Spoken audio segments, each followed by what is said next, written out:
Toyota কোম্পানির শ্রমিকদের কিছু চাইতে হয় না, ইটস গিভেন। তাদের বাড়িঘর আছে, তাদের চাকরির নিশ্চয়তা আছে, তারা যদি অসুস্থ হয় তাদের লুক আফটার করা আছে, they don't have to go out. এবং ওই শ্রমিক যদি অপারগ হয়, রিটায়ার করে গেছে, বয়স হয়ে গেছে, অথবা কোনো কারণে উনি নেই, the first priority of enrollment goes to his children, son or daughter. নিশ্চিত যে ওই ছেলে যদি লেখাপড়া জানা থাকে তাহলে বিফিটিং জায়গাতে তাকে দেওয়া হবে।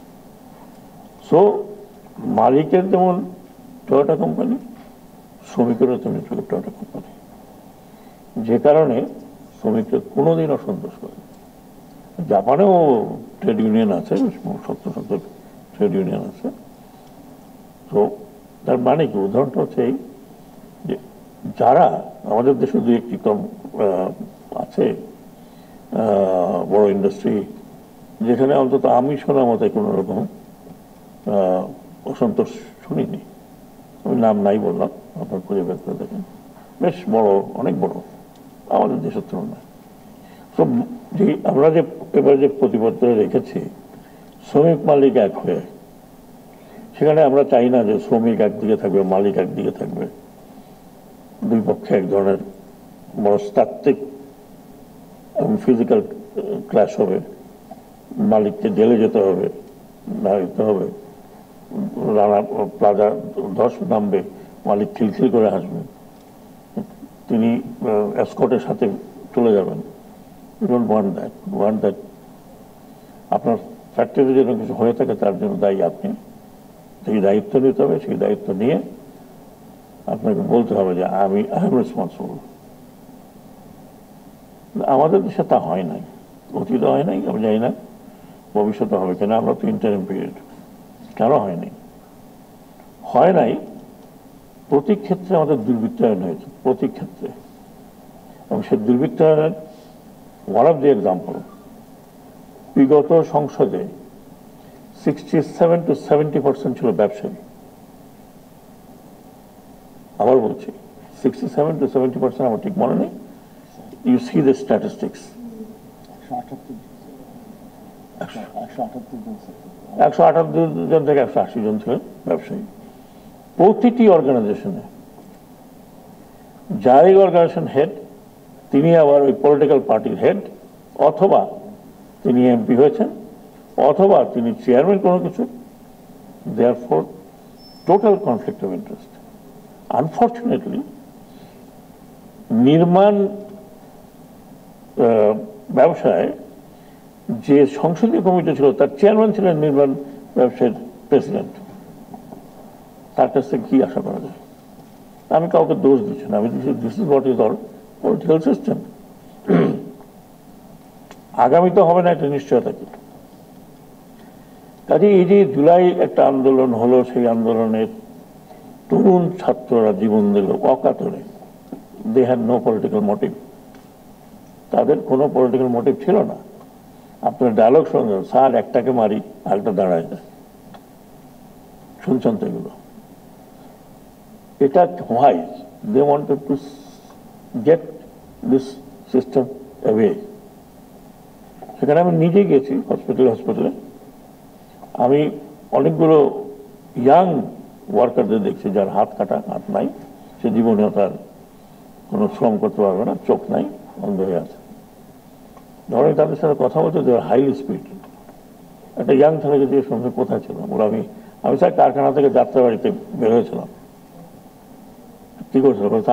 আমি মিছিলের সামনে ছিলাম কারখানা থেকে বের হয়ে। তো এখানে শুধু ছাত্র নয়, এখানে অনেক শ্রমিক, এটা কিরণ বললেন যে কতগুলো শ্রমিক।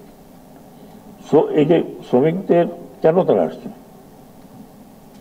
দে wanted to get rid of this. এই যে এটা একটা জগদ্দল পাথরের মতো সিস্টেম, আমরা সেখান থেকে চেষ্টা করছি। খুবই ডিফিকাল্ট। আমি চেষ্টা করছি, আমার কোনো কনফ্লিক্ট অফ ইন্টারেস্ট নাই, আমার কোনো আত্মীয় স্বজনের কোনো গার্মেন্ট নাই, না কোনো ব্যবসা নাই। আমি নিজে ব্যবসা করতে গিয়ে ফেলড।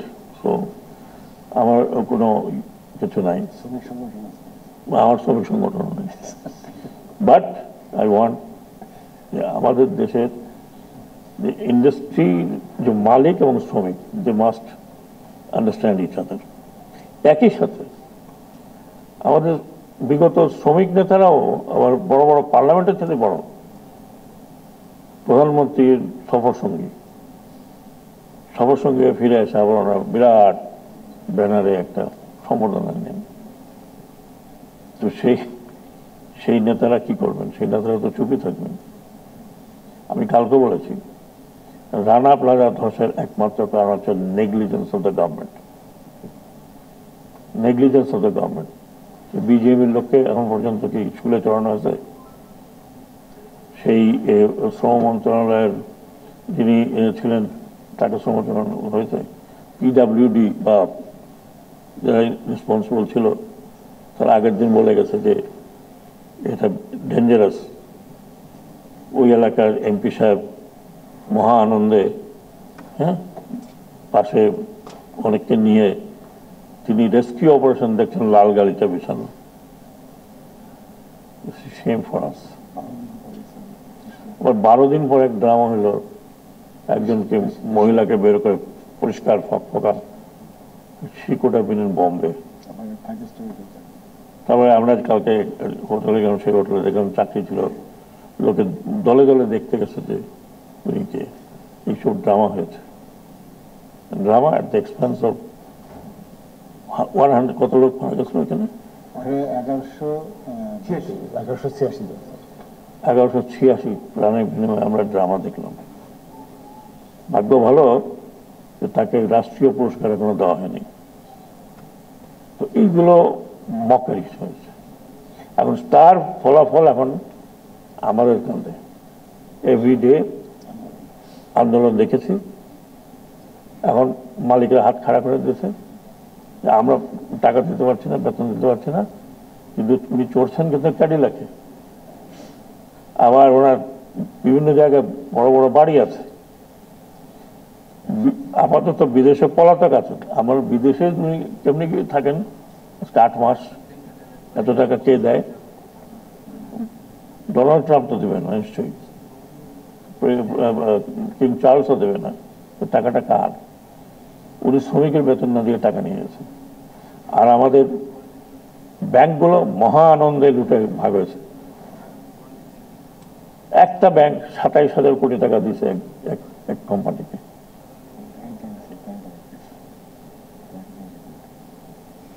কি বলবো, আর কিছু বলার আছে?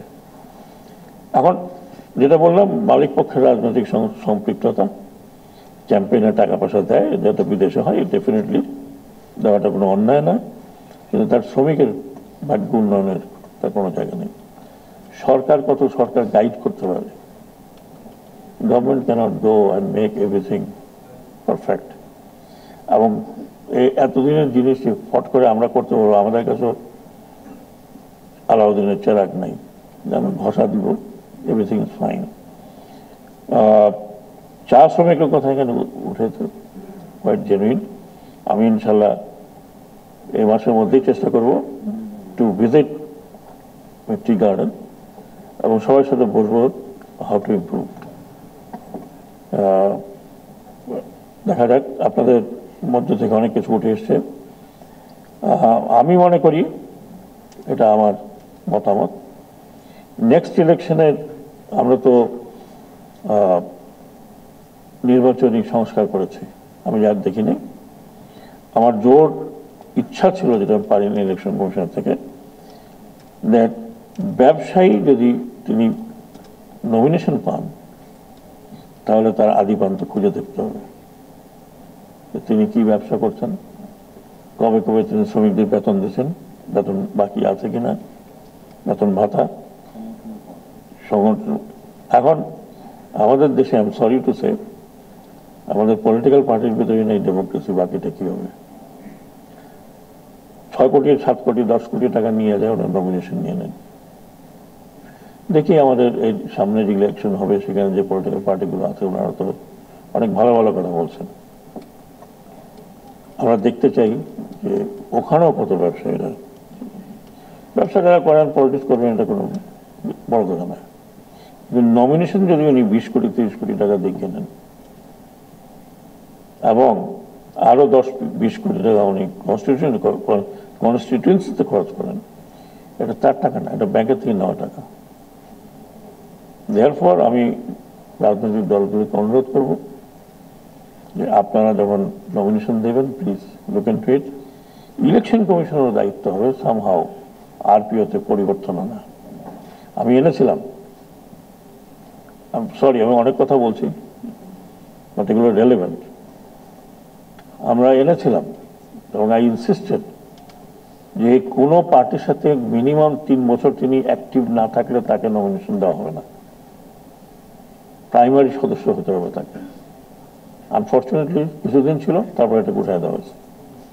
কিছুদিন ছিল, প্রথমে আপনি আরপিও খুঁজে দেখবেন ছিল। যখনই অসুবিধা হচ্ছে যে না এই লোকটা জানা যাচ্ছে না, তখন এটা উঠিয়ে দেওয়া হয়েছে। শুধু সরকারি কর্মকর্তা কর্মচারীদের বেলাটা এখনো আছে।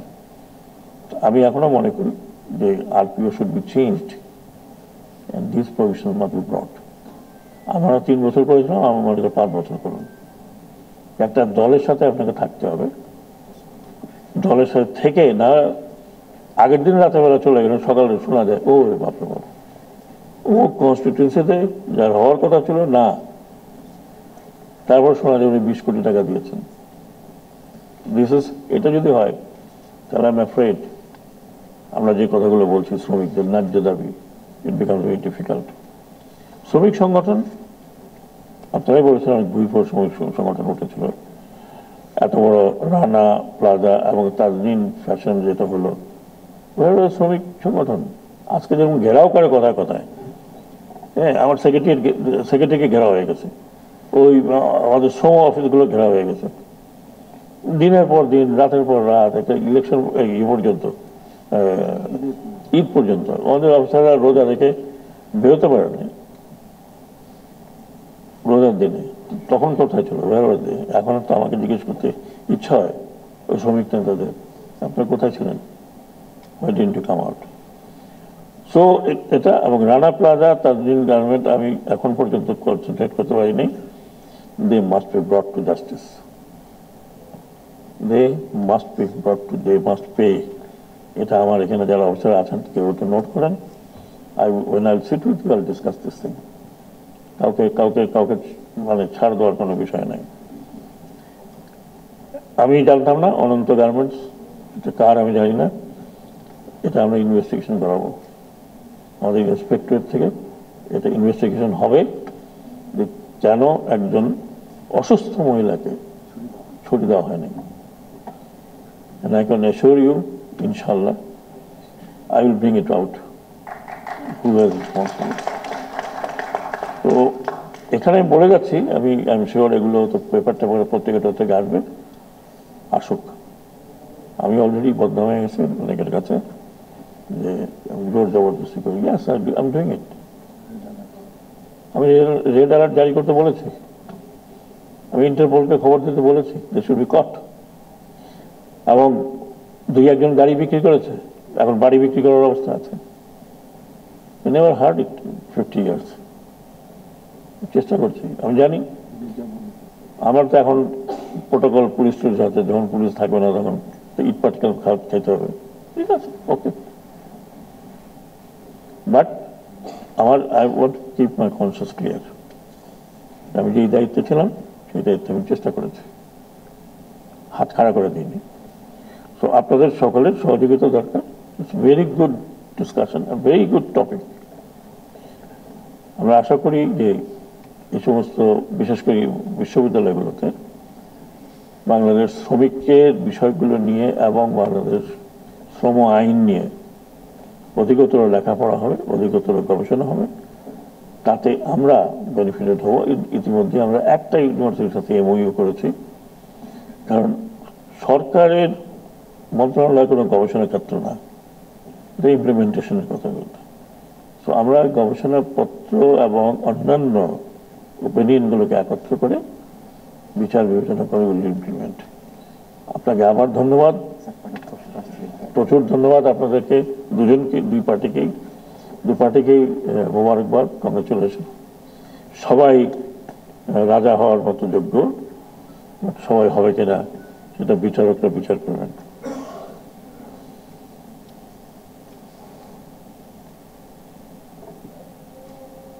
এটা নিয়ে আমি এতক্ষণ বললাম।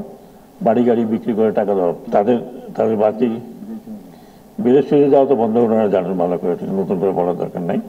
কিন্তু বিদেশ যাওয়া বন্ধ করবে কি, তারা আগে পালাই গেছে। কেউ জার্মানিতে, কেউ ওখানে বেশ ভালোই আছেন, তো তাদেরকে ধরে আনার ব্যবস্থা হচ্ছে।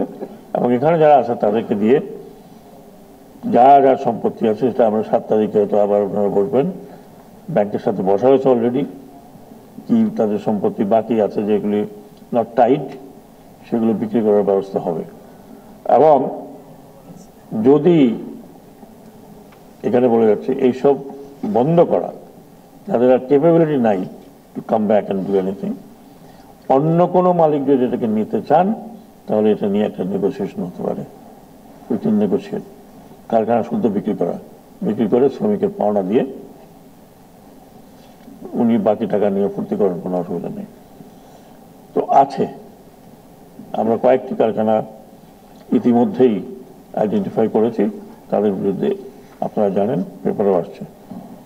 আমি এখানে একটি কথা বলে রাখি, আমাদের দেশে বহু ভালো শিল্পপতি আছেন, যার কারণে আমাদের এক্সপোর্ট বাড়ছে, আমাদের কোয়ালিটি বাড়ছে, এবং বাংলাদেশের যারা ব্র্যান্ড তারা আসছে। আমি কালকে কথা বলেছি, কালকের কথাগুলো আর নাই বললাম।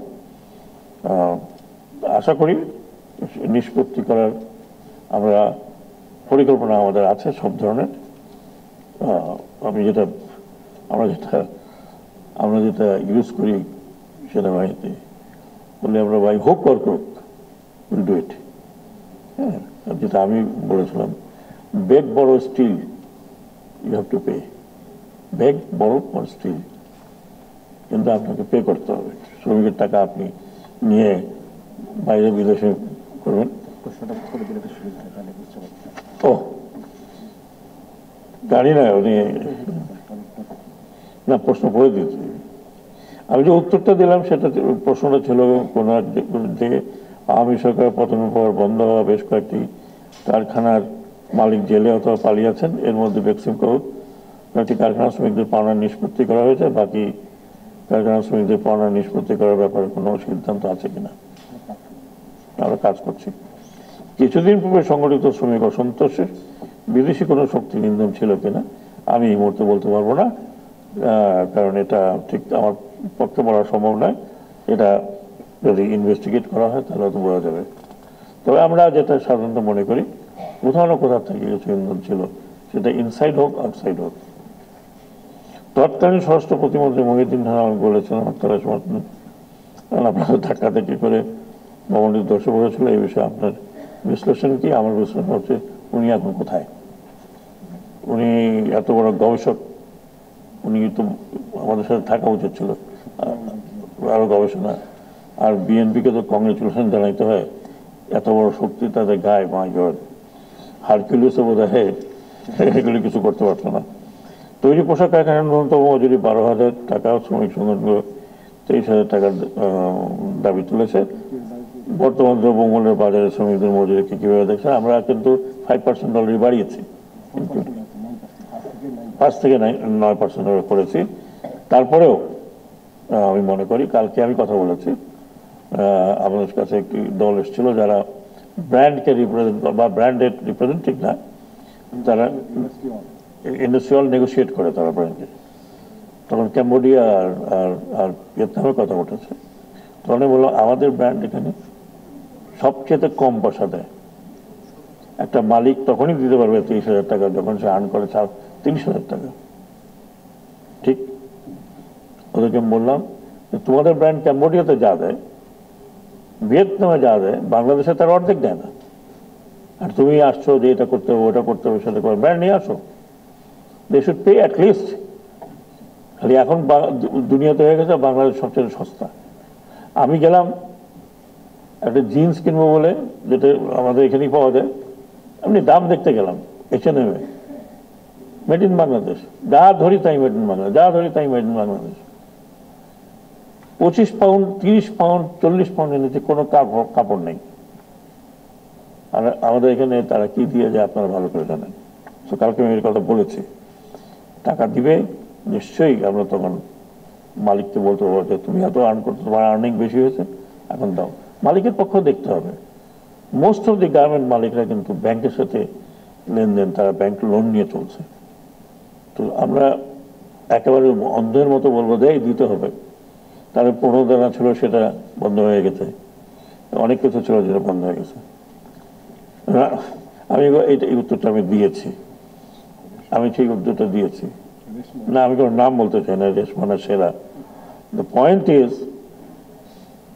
আমার কাছে তো, আমি তো তখন বাইরে ছিলাম এবং এক ধরনের সকল বিশ্লেষকও ছিলাম, কিরণ জানি, সবাই টানাটানি করতো, আপনি কি মনে করেন।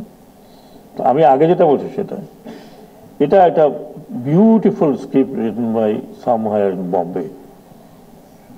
তারপর একটা ফিল্মও হচ্ছিল মনে হয়, রেশমা নামে কি একটা ফিল্ম টিল্ম হচ্ছিল। আবার তাকে দেখলাম একটা বড় হোটেলে, 5 তারকা হোটেলে, তাকে কি বানালো আল্লাহ জানে, মডেল না কি, শুনলাম যে তাকে বাড়ি ঘরে দেওয়া হয়েছে, আবার তার কাট ছবি। হ্যাঁ, তো আমি বললাম যে ওকে তো বম্বে পাঠানো দরকার, বাকি হিরোইন টোরের মাঠ কি অ্যাক্টিং করবে এটা। তো এটা এখন আপনারা জানেন হোয়াট ইট ইজ।